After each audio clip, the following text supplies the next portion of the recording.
Alright, welcome to another edition of What the Fuck Happenings here in Mendham. So, Danny Shine has written a book. Yeah, I guess that's what you call them. Um, a narrative, let's just say, on the subject of life. And it's got a great title, anyway, and a great image. Yeah, I like it. Rotten Apple. Probably, see, I'm just going to try to do my little adding value thing. I guess part of what I would, if I was to add to that image, would be to have the reflection of the delusion, which is the nice red shiny apple. And it's sort of like the rose, that it spends a little bit of time being a rose, but it spends a lot of time being a wilting, dying, petals falling on the ground kind of thing. And too little is paid attention to the fact that it's not the delusion, the story, the fable, isn't the reality. So anyway, so it's a very different kind of take on the subject. I like that it's got all the subjects in terms of chapters dealing with the psychology and the pragmatic facts of life. So, just kind of dealing with the subject as, in the human sense, and then also in the more generic, just being a living, sentient organism sense. Anything feeling, the traps that anything feeling has, and then the traps that anything feeling that's also got an intelligence and is human and can make up a bunch of bullshit to live by. So anyway, I'll play some of it and hop through it.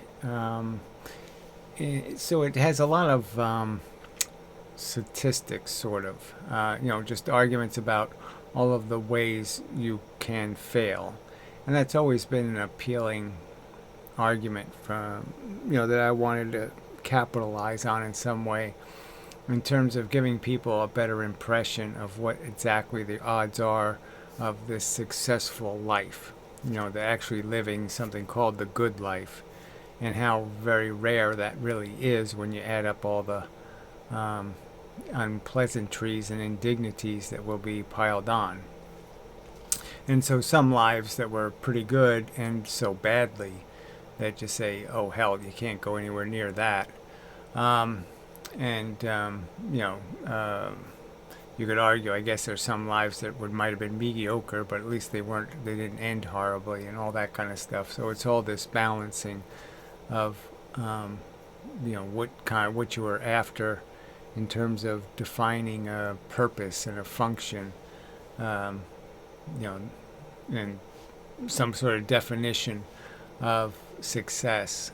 And I guess, like the rotten apple, I would just argue that most cases, it really, if it's looked at fairly, it's not a victory, it's a failure, and that most lives are not victories, they're failures, and they fail to measure up to something you would give to somebody, I guess is the key word.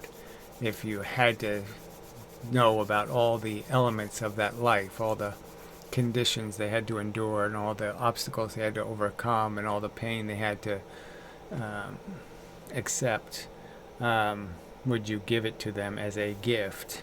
Would you want your own child to live that life, I guess is the argument. And I would certainly argue that the average life doesn't measure up. So I'd also argue that I'd kind of it would be interesting to get the real numbers in terms of what are the real outcomes. I've heard some statistics that half of us end up disabled by the time you're 50 years old, that you have a 50-50 chance that you'll be in some way or another substantially or significantly dysfunctional. And those kind of numbers, just to make it even clearer that this isn't the story that people are telling. It just isn't the reality. So last week I sort of argued about how I should be able to make this argument to people that, the Olympics is a delusion, that it's not some great spectacle. To create one hero and, have 1,000 or 2,000 or 10,000 or maybe even 1,000,000 victims who are, have their lives diminished because of this event, who can jump the highest, and because so many people have to fail to jump the highest and accept the pain of being insufficient and inadequate, or failing. And these are people that, generally speaking, have invested an awful lot in being the best and trying to be the best. And so it's an awful high price to pay, and that anybody, you just say reasonable, would say, okay, we can figure that out, and say, let's not do that anymore. Let's not pay people to do stupid things and compete with each other for no good reason, because competition is expensive. Creating losers is expensive. It's a very high price to pay for just about nothing, in terms of whatever the victory is. And so I guess in a way, in arguing about the human perspective on life, and the delusion of function and accomplishment, it is all psychology mostly that you're trying to defeat, and most of the psychology isn't deliberate. I mean, if you really knew the statistics, how many people actually intended to have kids? I mean, that there was a real, like, they actually thought about it, they actually talked about it for more than 10 minutes. 10 minutes of conversation. I mean, how long would it take, for you to have a conversation about, well, what if, and what if, and, what if it's, born defective and we have to spend the rest of our lives caring for it? Are we willing to do that? Those kind of conversations. And do couples have those conversations even? And so, I think the argument is that most people are not born by a deliberate act of volition, of pro-life imposition. It's a byproduct of laziness and recklessness and sloppiness that people live most of their life as. I mean, it's the whole idea of people who live, without saving any money and without doing a lot of things that doesn't make much sense. Not changing the oil in their car or something. I mean, you could just argue it's just low maintenance, in terms of, trying to take care of their existence and do it right, and that people just don't really pay much attention to thinking about the implications of what they want or desire at any one moment. So I just don't know how many people actually. Now, obviously, there's a higher percentage of women, I think, that do crave family life, and I think it's a pretty low percentage of men who actually have fantasies about having kids and the responsibilities that go with it, and feeling like that would be fun. I can't, I might be biased, but I never had such a moment where I thought about having a kid and had some thought that it would be fun. All I realized was it would just be a gigantic responsibility, that you'd always have an obligation to try to do the best you can to keep him psychologically healthy. And I myself never felt psychologically healthy, so I guess I could never. I would be silly to have the expectation that he's going to have that minimum, that I have some guarantee that he's going to have that minimum, and he won't. There's nothing I can do to prevent that kind of trauma of just being alive and trying to do your best, and living in a world full of competitive games to play. I mean, every step you take during your life is just going to be a bunch of competitions and a bunch of opportunities to fall short and fail, and it's very hard to to win and then to keep winning. Just isn't, the game isn't made that way, and it's only works that way for exceptional people. Doesn't work that way for most people. If they do win, they can't hold on to it, and they can't win in more than one game. So as soon as the game changes a little, they're out of luck. Saw that with a few people. When I was a kid, there was people who were very pretty, when they were young, and then they just didn't age very well, and you could see that it really affected their life in kind of a major way, because they, became alcoholics and different things, and it's just, it's because they couldn't make this transition from being an easy winner and now to being the hard loser. Something like that anyway. So I think I'll take a pause here, and then we will play some of this. And so yes, the interesting thing is there's so many angles from which to argue and to point out how it really doesn't make any reasonable sense to think there's some purpose or cause in creating sentient beings who will eventually have to fail, if not physically, in other ways. And again, the physical one seems kind of intractable in so many ways. I mean, even if we could fix the genetics that is killing us, we'd still have to overcome the liability of just damage you can end up physically doing. So, not a good game. Anyway, I'll pause. Oh, well, the other thing I should have said was, Danny's just, he's done really well since he got a diagnosis that's really unpleasant. But apparently he got hit by a car too, so he gets diagnosed with a nasty cancer, and then gets hit by a car. So I didn't hear about that part. And so anyway, it's just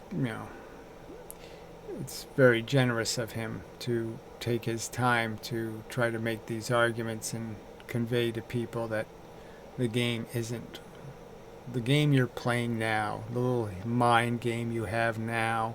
It's not the game you're going to see later. It's going to get a lot darker, okay? And that darker game is the real game. I mean, when it's trying to kill you, when the game is trying to kill you, you're going to get it.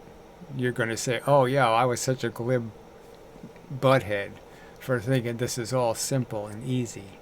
It ain't going to be simple and easy. And then if you have to watch somebody you love die, or you have to watch them watch you die, that ain't going to be easy. Okay, you're not going to get any of that. That's you're not going to sit there after that trauma, okay, and start making rationalizations how, well, there's just no risk to just making living things. Yeah, how can you fail?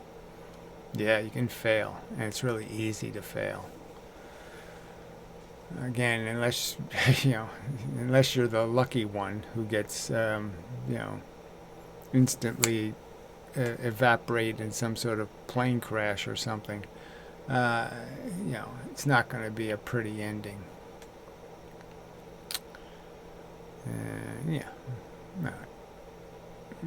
Pause. Alright, should be back. So I was thinking about the whole word life again, and the idea of spelling it backwards, or recognizing that it isn't, you're not really rooting. I mean, the natural condition is to root for the underdog, root for the thing trying. And so yeah, we all try. All the living things try to live. And so we root for them living. But that shouldn't be connected to the idea of life itself being a worthy thing to do. It's just that, of course, if given the choice between life and death, you choose life. but you shouldn't have the choice in the first place. The choice should be to be unencumbered by such a prospect of being injected into a system where you're not provided a reasonable exit, where you can't just press a button and, do over, where, the foo bar is real, not just an image kind of thing. So, yeah, that's always part of this problem, is to suitably understand that this thing that seems it seems to have such a compelling reason to want to see it succeed, not to become mold infected and destroyed and broken and all of that stuff. That rooting should not be extended to the creation process. That the two things are fundamentally different. The circumstance of being alive is one thing. The circumstance of making living things is another. I guess that's sort of what I'm trying to say, is rooting for the living and making living things are two different things, I would argue.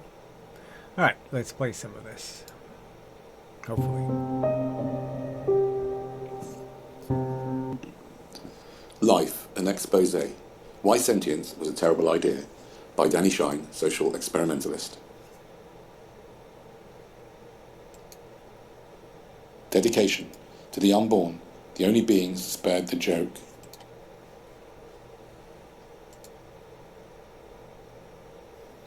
Part 1. Nature, the biological trap. If culture is the con, nature is the crime scene.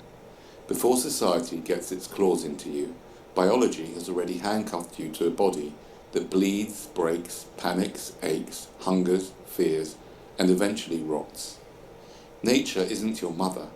Nature is the hostile landlord who hands you keys to a collapsing building and says, "Good luck, no refunds." Yeah. Whoa. What the hell is... Oh, commercial, I guess. It just conveniently happened at the wrong time. But anyway, so yeah, it's I like the idea of you're just renting your life, and Part 1. you're not getting a good deal. You're going to have to do an awful lot of enduring, an awful lot of unpleasantness. Besides paying your rent, besides just trying to do the right thing, you're going to have to overcome a bunch of bad lotteries you're going to win. 1 is the forensic report. Chapter 1. Sex, the scam that started it all.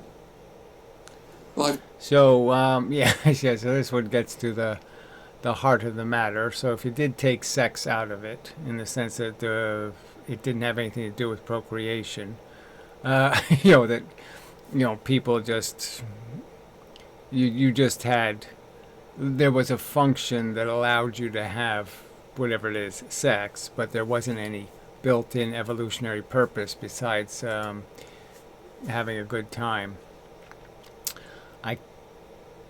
Obviously that nature doesn't do that kind of thing, but I suppose if I thought about it for a while, I could come up with some kind of thing that the sex did, that it was, that somehow it, purified your blood or cleared your lungs or some kind of nonsense.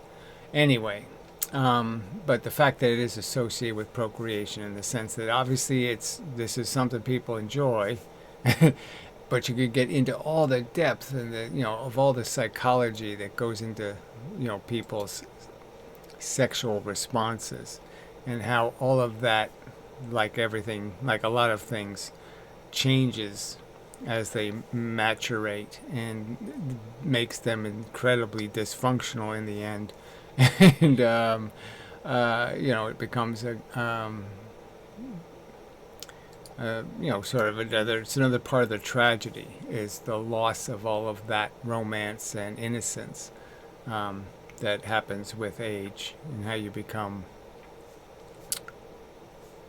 less foolable, less caught up in some sort of accomplishment, less stuck in some sort of notion, that the prettier the woman, the better you are as a human or something, or how, you conquested, or all of that kind of crap. And all of that sort of does dissipate, I think. Uh, once you've been there and done that, you realize you're just being gamed by your psychology into thinking you're winning something, when you didn't really win anything. And all you're going to be stuck with is a very foggy memory of what you had, and you don't have anymore in a lot of ways. And then it gets into the whole vanity thing, and everybody's, you can just see how many women are stuck, defining themselves as being attractive, and as soon as that starts being threatened, they panic. you know, Men the same way, they lose their hair, this, that, and all this crap. They have to fight to maintain their perception of their sexual interestingness, or something like that. Their sexual ego. But anyway, so obviously this is what causes most of the procreation. Is just the fact that people are just doing this rubbing ugly fun thing, and they end up making messes beyond, the message, the physical messes you can make. Blah blah. Oof. It doesn't begin with meaning, purpose, or planning. It begins with sex, the most brilliantly executed con in evolutionary history. Well, it sure was a very simple mechanism to encourage behavior, and so I guess you could argue that a lot of things animals do, rage and different extraordinary behaviors, I suppose, that might not be very good for the organism. The self-sacrificing kind of things, heroism, all that kind of stuff, you could argue is all built into some sort of psychology that's triggered by some sort of ego event that's also easily correlated to sex because it's such an ego event. If reproduction required a logical argument, the human species would have ended in the Stone Age. Instead, evolution hacked your brain. It turned propagation into pleasure. It wasn't trying to bless you, it was trying to use you. Yeah, and obviously, it's just when you think of the price paid for it in terms of people's relationships. I mean, there was a very good chance your wife could die in childbirth, especially if you're going to have 5 or 6 or 10 kids and watch them die too. Just a pretty substantial price to pay, and you just say, gee, I would imagine I can't for myself see that I could possibly find that a viable behavior. If I knew my partner might be killed, by having sex, I'll find some other way to do it. I'm not going to let nature win because, it's just too high a price to pay. The truth about how you got here. Most people like to imagine they were carefully planned, prayed for, or scribbled onto a vision board. Reality. 50% of American pregnancies are accidental. Yeah, I'd say it's higher than that, and well, he says it's higher than that also, because people just lie. And the other 50% are either lying or redefining planned to include a broken condom, miscounted cycle, drunk weekend, boredom, loneliness, rebound, or it just happened. You weren't chosen. You were consequential spillover from a biological urge run by forces neither of your parents understood. Yeah, so nowadays it's even more glaring. You could argue that you just see all these illegitimate kind of creation events. And so I think that would be pretty hard on a kid growing up realizing, just that fact that it's not a plan, and the parents can even look at the kid as some sort of, oh, this is what we got, you know, um, yeah, it just seems like there's lots of room for all kinds of dangerous psychology to grow out of that unintentedness.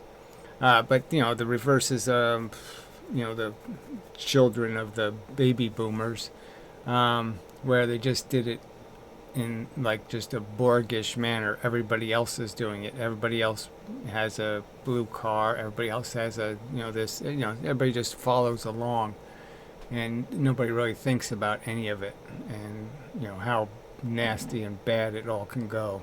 So they didn't give it any thought, and they just think it's what human beings are supposed to do.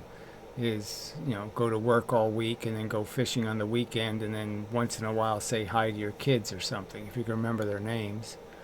I mean, there was an awful lot of that in growing up in the 60s and 70s. I've asked thousands of people a simple question. Why does sex feel so good? Almost nobody knows. They think it's romance. They think it's intimacy. They think it's love. No. Sex feels good so genes can trick you into reproducing.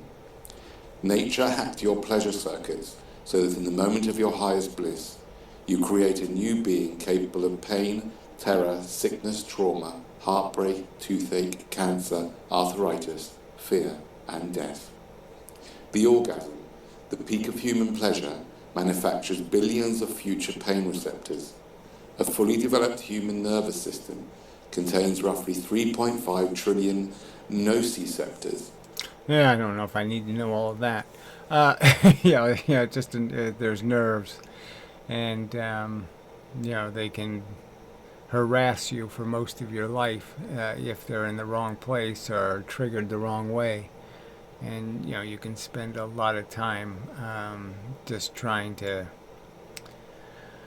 catch your breath, so to speak, your psychological breath, which I would argue, is where I come from in terms of it being very easy for me to understand how having a kid would be insane, just because I know how difficult it was for me to. Peace of mind just wasn't something. I didn't get to live there very long or very much. It was a lot of time spent afraid and irritated and not feeling good. Yeah, that's a simple answer. Feeling like shit. Alright, so I'll be back. Alright, so chapter 2 is pregnancy, and for me if men had to get pregnant for this whatever perpetuation of the species, just no chance. Just no chance at all. I can't imagine any part of it that I would accept. Just any part of it. Just the whole idea of what it does to your body. It's all gross. It is just a parasite. How could you feel any other way about it? I mean, it's just this thing growing inside of you. It's just ew. It's like the Alien movie or something. Yeah, so totally don't get women in that regard, how they can possibly imagine how it's some sort of fun, rewarding adventure, to go through pregnancy and childbirth. Ooh. Ooh, yeah, just nothing you can say. Alright, so I'll play the beginning of this, and then because he just goes into the list of all the horrors that you have to encounter or endure, to do your baby making. Pulls off its trick. Pregnancy arrives like a biological takeover. Pregnancy is marketed as a miracle. In reality, it's a parasite scenario with better PR. A fertilized egg implants itself, modifies the mother's immune system so that she can't reject it, and then commandeers her body's resources. It's the only situation in nature where a host defends its invader. The bodily hijacking. Pregnancy symptoms include nausea. Yes, well, yes, lots of horrible stuff. So the idea of the hijacking and the extortion, it's like the gun to the head thing. And it's just so funny, that it's the controlling element is the parasite, and the precious, newborn, to be, the new monster. Just very, I certainly don't get it. So yes, but I don't get a lot of things. But I mean, I just don't get it. All right, so chapter 3 is the birth part, so do a little bit of that, but again, it's just a list of all the things that can go wrong, will happen, just horrible. And again, in the past, this happened to people, all the time. They witnessed this, and they still did it, and that's the part I just can't understand. You watch somebody, your colleague, whatever, 25 years old, and you find out his wife died having a kid, their third kid, and their second kid died of dystopia or something, some kind of disease. And there's just no redeeming. There's nothing but horrible to these stories, and you're just saying, why would you do that to your own wife? Why would you accept that as part of the fun of living? I just don't know how people did it. Screaming, sweat, fear, and then people bring balloons. The caesarean illusion. C-sections are sold as routine. They are major abdominal surgery involving slicing through skin, fat, fascia, muscle. Yes, yes. And you're stuck with it, forever, as a battle scar. And no, thank you. Like I said, I just can't imagine signing up for that voluntarily. Yeah, no chance. Oh, but you'll have a baby. It'll be your baby. Oh, who cares? Yeah, no way. No way. No, not gonna happen. Alright, so chapter 4 is the actual arrival of the monster and all the crap that can entail in terms of everything that can go wrong. And frankly, you're not gonna win all of the. You're essentially entered in a bunch of negative lotteries, and you're going to win some of them. Some of the blight you'll be guaranteed some percentage of blight to accompany your miracle. Projectile vomiting, hernias, jaundice, dehydration, seizures, infant cancers, congenital abnormalities. Yeah, there's lots of those, all kinds of weird crap, and you don't even want to, just, and then you don't know whether it's just, it'll be okay in 6 months, or maybe it won't be okay for 3 years. And, who wants who could live with themselves having to accept this is the monster, this is the mess they made? Oof.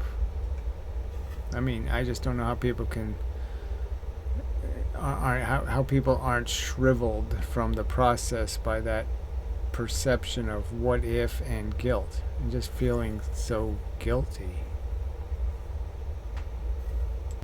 Alright, chapter 5 is childhood, and lots of, all kinds of stuff goes wrong. Now, it can either be physical or psychological, I think is the big one.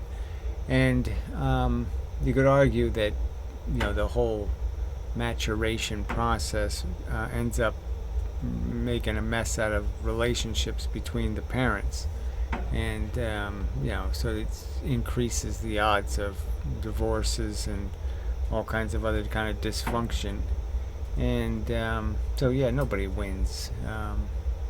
You're always going to pay some price to struggle through the process of a person becoming a civilian, a citizen, and having to take on the responsibilities of providing for themselves and all this other kind of stuff. And it's a lot of work to build a human being that can successfully transition from being a child into being a useful, reasonable adult. So, lots of opportunity to fail. Nah, might as well play some of this. And dental hell, both decay, abscesses, drilling, and screaming. The biological comedy of teeth. Nothing screams evolutionary failure like a human mouth. Children endure cavities, nerve pain, extractions, braces, palate expanders, root canals. Toothache is among the worst pain known, and children get plenty. The emotional side. Childhood also includes nightmares, bullying, fear, abandonment panic, tantrums, accidents, shame, confusion. Childhood is not peaceful. It's chaotic survival. Yes, and all that stuff does damage. Again, besides just the pain of teeth, it does all kinds of crap to your self-esteem and to your identity, who you become, who you are. You know, and these are all decisions that some parent has to make for their kid. So I had very large canine teeth, and so my parents chose for me that I wasn't going to have very large canine teeth, and it did change me, and it wasn't I didn't see the change as productive. It took away a feature that gave me some sense of having power and some control, and it's sort of a unique thing, I guess, too. It was something to separate me from others, which I liked being separate. I liked being different, even if I was different in a monstrous way. But anyway, that just goes into all the psychology that all of this is, there's just so much of it, and on everybody's side, and there's no reason, there's no way to do this scientifically or even rationally, raising kids, because you can't do it honestly, because the truth is you're setting them up for a very unpleasant voyage, and you can try to sell it as it's all going to be all right, but it's really not. It's going to be a lot of gristle and work, slavery to all kinds of necessities that aren't that's just not going to be a good time. Yeah, simple enough. Alright, so chapter 7 is late teens. So anyway, these transitions, you could argue that the first transition is your, whatever it is, your conscious moment, which might be 3 or 4 to 8 or 9, and then there's the really tricky bit from 8 or 9 years old to 15 years old, and then I guess a third one from 15 to 21 or something. And they're all packed full of all kinds of psychology, and all you can do is sort of lament. Like I said, I sort of lament the fact that I wish there was an adult who would have been honest with me and explained just what life was going to be like, instead of all these false hope kind of crap that the odds were that you're going to be stuck in a dead-end job, and that that winning isn't going to happen, because only a few lucky people get to win, and the rest of everybody else has to pick up garbage and do all the the less pleasant jobs, and that's where you're going to likely end up. You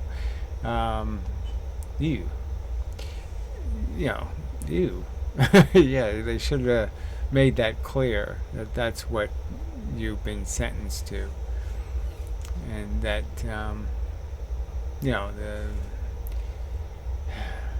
the system's not going to allow you to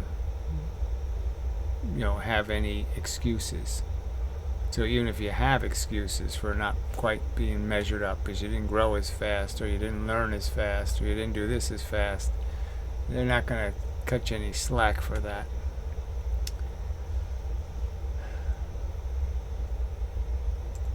All right, so chapter 8 is the 20s and the 30s, the illusion of freedom. Um, so yeah, you can talk about the bright side is you finally get to a physical condition that's sort of permanent. So at least you don't have to keep worrying about things radically changing physically, I suppose. Um, and and then you're just trying to find your career. So unless you have gone some established path that has, established outcomes, like even college doesn't work for a lot of people. They go to college, when they get one kind of degree and they end up working doing something completely different.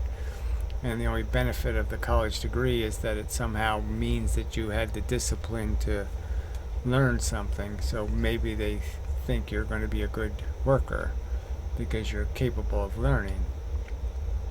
But anyway, so I can't, I can't offer any, any relevant statement in the sense that I obviously didn't choose well in terms of the jobs I ended up getting. And so my 20s and 30s were very difficult. And then on top of that, I ended up with an anxiety disorder that, really limited my choices. And so, yeah, it wasn't any fun. Yeah. So I'll play some of this. Crises, relationships collapsing, fertility anxieties, miscarriages, chronic illnesses appearing, autoimmune conditions erupting, back pain, dental reconstruction, cancer diagnoses, existential dread, trapped by mortgages, trapped by children, trapped by tradition. Yeah, so I'd say all those last three, the trapping part, all the psychology, because you feel less pressure, like I said, because you have survived childhood, and so you almost think, okay, I've gotten through the hard part, and now it'll get easier. And in some ways, like I said, you do have less threats that seem imminent. Okay, yeah, you can break your leg, you can have an accident, you can be paralyzed in a car accident, but a lot of the threats of aging aren't there scaring you yet. So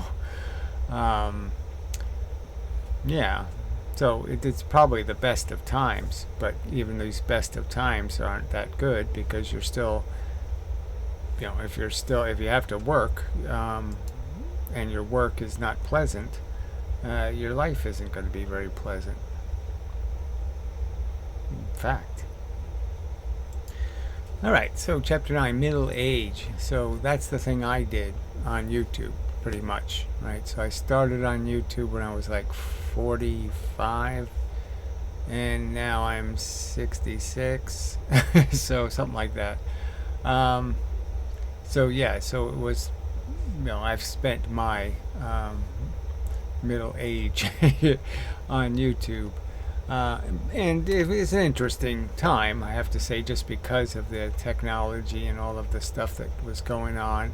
And but again, it's another, a lot of work, a lot of effort, a lot of anxiety, and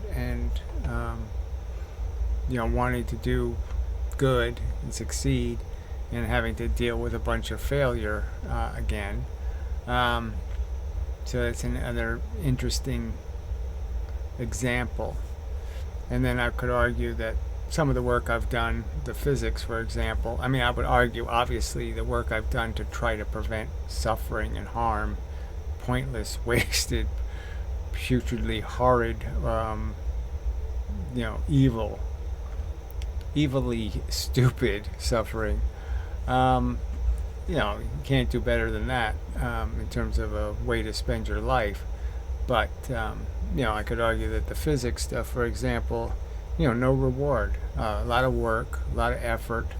I did good, and the system doesn't even give you anything for your trouble because it's run by stupid and dumb. The world is run by dumb people, so obviously they don't reward smart things. Yeah, smart things aren't going to tell the dumb things what they want to hear. So even then it doesn't work out. Even when you win, you don't win. It's, it's just insidious. High cholesterol, joint degradation, arthritis, pre-diabetes, divorce, depression, career stagnation. Yeah, so a lot of people have a lot of more liabilities in that direction than I've had, just because I maintained my weight and all that kind of stuff. So I did some things right. But yeah, it's you don't you don't grow old feeling better. You grow old feeling worse, and it sucks. Pretty much. Right, so old age, chapter 10. So this is the real humiliation by design is kind of a good way to state it. It's like almost the indignity of the salmon, swimming upstream, and he doesn't know that he's going to get deformed into a monstrosity, and then he's going to be murdered and fed to his children. Just a really, and it's pretty much that's what the process is to break you down so you'll get eaten more likely than your children will get eaten if the lion decides it's hungry enough. I mean, you're just kind of degraded enough to make it possible that you can be expendable, the next victim. So if it doesn't just kill you in your sleep or of some kind of degrade in your function, I mean, it'll do it, by just feeding you to the predators. So it is a gross and horrible murder. It's just pretty awful. Your parents basically just gave you a death sentence, and they said, yeah, it's going to be okay. We're going to feed you to the lions when you're done. That'll be your graceful exit, to be fed to the lions. I mean, no, it's not graceful. Implants fail, mouth sores burn, the mouth becomes a battlefield until the end. Old age is not golden, it's rust. Yes, that's a good line. You just rust and fall apart, and it. Yeah, but that doesn't say enough about just how degrading and painful it is. It's physically bad, and it's psychologically annihilates you, little bits at a time. Takes away everything you had, any memories and any precious bits that you had. It even steals all of that in the end. Leaves you with nothing.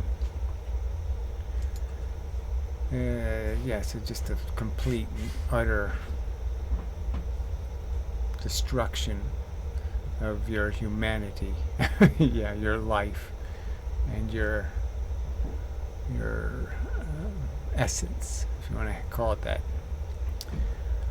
All right, let's play some of this. So chapter 11, death, the punchline. Ooh, yeah, how bad will it be? So all these people pro-lifing, right? They haven't done this death thing yet. And so they're all selling it like, okay, I'm sure death isn't all that bad. I'm sure it's just not, people just exaggerate. It's no big deal. When I'm ready to go, I'll just blow my brains out. It'll be really easy. It's really easy to do. It's not a problem. I'll take care of it, blah, blah, blah. Yeah, everybody says that kind of shit. Not everybody, but, plenty of people think it's all that easy. But you'd really have to be done. You really have to be in enough pain where you're desperate to get out, because otherwise you're still knitting your quilt. You still have patches to finish. You're never done here, okay, until the biology makes you despise being here with a passion because it hurts so much. And that's another just part of how insidious it is. Is you can't let go. You can't do the transition until you have a real good reason to do it. And the reason usually has to be pain. And it's all disgusting. Yeah, disgusting. Chapter 11, death, the punchline. Death is the final biological insult. People die from cancer, organ failure, infections, sepsis, dementia, complications, falls, strokes, respiratory collapse. Death is often... Yeah, the dementia thing, doesn't really kill you. You can live for 10 years with it, that kind of thing. They can keep you alive with it. And it's just such a, you lose everything. You're turned into a bug. You lose your entire identity. And there's something beautiful, there's something redeeming somewhere. There's nothing. No, there's just nothing to gain from that horror. To be converted into a blank piece of paper. To have your novel essentially just thrown in the garbage and replaced with a blank piece of paper. I've seen it. It's not a good thing to see. Slow, painful, frightening, humiliating, medicalized, lonely, confused, and traumatic. And then, nothing. The entire ordeal ends with a formality and a bill. Yeah, and a last little choke, a gurgle, maybe 3-day long gurgle. Just horrible. Ew. I don't even want to think about it. But that's what people, the procreators, the life lovers, the pro-lifers are just living in a delusion that there's something beautiful in all this crap, and it's ugly and stupid and wasteful and foolish and a bad idea. So this Dr. Gundry just makes 4 million garbage trash commercials. I wonder what they hire him, what company runs him. I don't know what the whole deal is, but all this crap, I love people having to make a buck selling health. That's really tacky. Let's see, Grundy Dark Spot. So I guess he has a whole bunch of different Grundy websites. Grundy Poop a Lot, Grundy Stink Less, Grundy blah blah, blah blah blah, blah blah blah. What a tacky world we live in. This is what, we do all this suffering for this grand accomplishment of, tasteless, crass commercials. Yeah, it's just, ooh, yeah, that's what we need human beings in the universe for, so they can make tasteless, trashy commercials. Ugh, fuck. I do hate it here. Yeah, so there's a chapter 12. There's a few more chapters, but this one's called The Wrap-Up, Nature's Trick from Bedroom to Box. So, but there's a whole bunch more to the book. 12. Wrap-Up, Nature's Trick from Bedroom to Box. Nature lures you with an orgasm and drags you through pregnancy, birth, infancy, childhood, adolescence, adulthood, middle age, decline, and death. A conveyor belt of entropy, and people call this a gift. Nature isn't benevolent. Nature is indifferent efficiency. Life is not miraculous. It's mechanical. You weren't born into paradise. You were born into a system. I like the mechanical part, of course. So that's what really needs to be stressed, is that we're just mechanisms, robots. It really is that simple, and you're just programmed by a circumstance. A particular time in a particular culture where they do particular things, and all of these things have, bumped into you and turned you into a robot that says, whatever, cheese it, good, or whatever the thing is, whatever your desires are, whatever your preferences and conditioned responses are. And it's there's nothing very appealing in recognizing that's all you are, as a byproduct of a system. There's no product, there's just byproduct. that runs on suffering, decay, reproduction, and death. Part 2, Nurture. All right, so that's and then there's a part 3. All right, the cultural person. Oh, we've got to read The cultural prison. prison. If part 1 showed how biology traps you, part 2 shows how society seals the lid. All right, so this one you can get into all the subjects of religion, and the economic systems, and the slavery, and the ego, and the ambition bullshit, and all these ways we're manipulated to play this stupid game, and then feel the need to defend our participation because we have invested decades of our life in the game. So obviously people are going to defend it because otherwise they'd have to just admit they've been dupes and fools, and that's an uncomfortable prospect for most. Alright, so I've jumped ahead a bit to chapter 25, Wild Animals Suffering, Nature's Forgotten Prisoners. And yeah, I guess that's what you do, victims. And I would argue that most of the wasted suffering is being experienced by a bunch of ignorant animals who don't have the capacity to vote their way out of it, to voluntarily volunteer to not continue to participate in the Borg of death. Over and over again. Running from predators. Birds slowly strangled by plastic. Elephants mourning calves shot by poachers. Fish suffocating in nets. Nature is not a sanctuary. It's an unregulated torture chamber. Yet people romanticize it because they don't live in it. Yeah, I saw the, I can't think of anything, the thumbnail for a video about some blind elephant, baby elephant.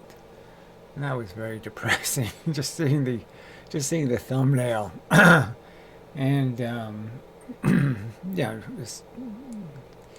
how many times does that have to happen for you to say, well, let's just not bother with this show? Too expensive. If you have to blind a baby elephant, nah, you're paying too much. We'll never produce a show good enough to justify blinding one little baby elephant, in my opinion. Nothing we can do to make it worth it. Chapter 26, Human-Caused Animal Suffering, the Factory Farm Holocaust. Yeah, which is a real problem, but like I say, nature's just so big. Yeah, it's just so big.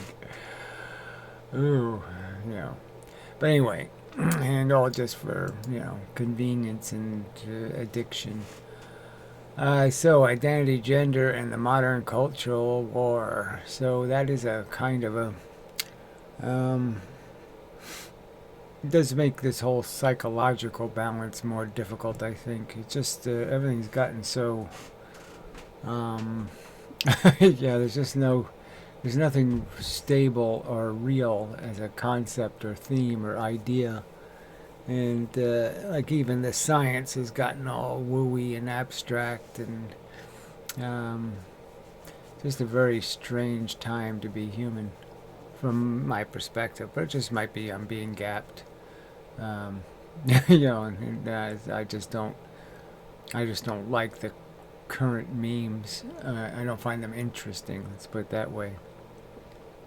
When I found at least the conversations were a little more meaningful in the 60s and 70s, where people were struggling with just this very idea of defending human behavior and seeing if it can rise above its bad history, kind of a thing.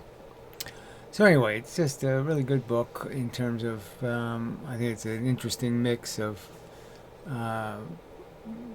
powerful little bits of rhetoric and, just constant reminders of the murders, the little harassments, that there's always somebody right now suffering from.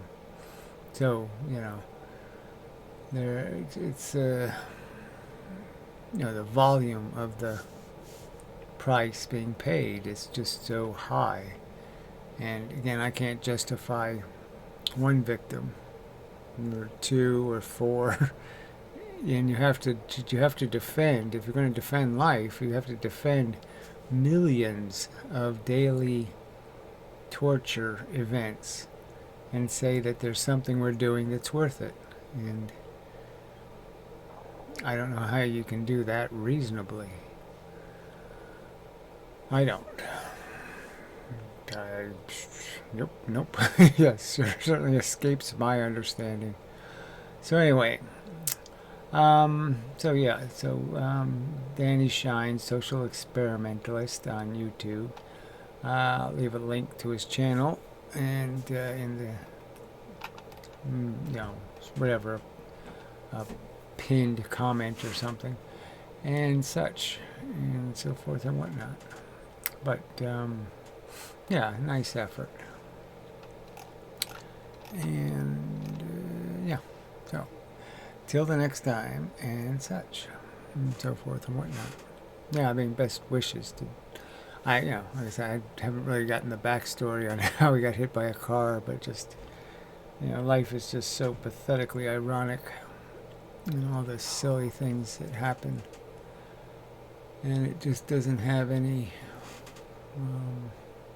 There's no boundary it won't cross in terms of absurdity. But anyway, Oakley Duck. So, till the next time. Still struggling with this getting off of nicotine thing. So it just feels like it's 4 months, but I guess it's 2 weeks now, right? 2 complete weeks.